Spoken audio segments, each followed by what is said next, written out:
অনেক বেড়ে গেছে, এটাকে বন্ধ করতে হবে, তা না হলে আসলে কেউ সেফ না, তখন আবার একটা যুদ্ধ শুরু হয়ে যাবে। 70 বছর মহিলার স্তরে কি আছে? 80 বছরের মহিলার স্তরে কি আছে? কিছু তো নাই।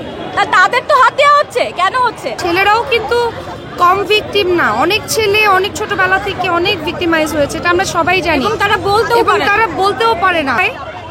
এখন থেকে প্রত্যেকটা বাবা মায়ের উচিত, প্রত্যেকটা পরিবারের ফ্যামিলি মেম্বারের উচিত তার ঘরে যে বাচ্চা মেয়েটা আছে এবং বাচ্চা ছেলেটাও, থ্যাংক ইউ, ইভেন মানে বাচ্চা ছেলেরাও কিন্তু কম ভিকটিম না, অনেক ছেলে অনেক ছোটবেলা থেকে অনেক ভিকটিমাইজ হয়েছে, এটা আমরা সবাই জানি। তারা বলতেও পারে না, অনেক মেয়েরাও বলতে পারে না, কারণ ফ্যামিলির এমন আসিয়ার কথাই শুনেন না, আসিয়ারটাই দেখেন ফ্যামিলি থেকে আসছে, মানে ফ্যামিলি থেকেই আসলে হয়তো, কিন্তু এই ফ্যামিলি মেম্বারগুলোকেও সবার সামনে মারা উচিত, তাদের যতই সন্তানাদি থাক, বাসায় পরিবার থাক, কারণ তারা আরেকটা বাচ্চার মানে জীবন নষ্ট করে দিবে, একটা নারীর জীবন নষ্ট করে দিবে, আর সে আরামসে বসে চা খাবে আর বলবে আরে অমুকেরে তো আমি দেখছি।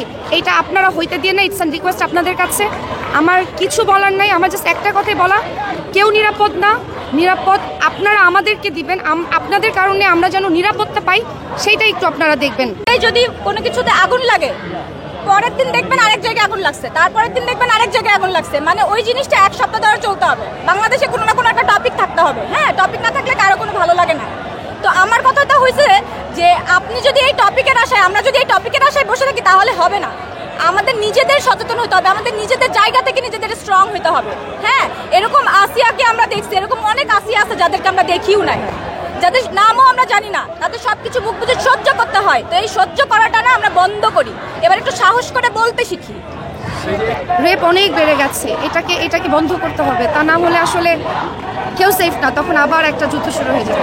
সচেতনতা বৃদ্ধি করেন, এখন আপনারা দেশে আইন শৃঙ্খলা কিছুই কেউ মানছে না, কেউ কিছু মানছে না, তো কাউকে তো মানতে হবে, মানানোর জন্য তো একটা মানুষ থাকতে হবে যার কথা আমি শুনলে ভয় পাবো। আইন করতে হবে, এখন ভয় নাই, দেশের মানুষের ভয় নাই, তো যা খুশি তা করতে পারে, স্টার্টটাই ঘর থেকে করে।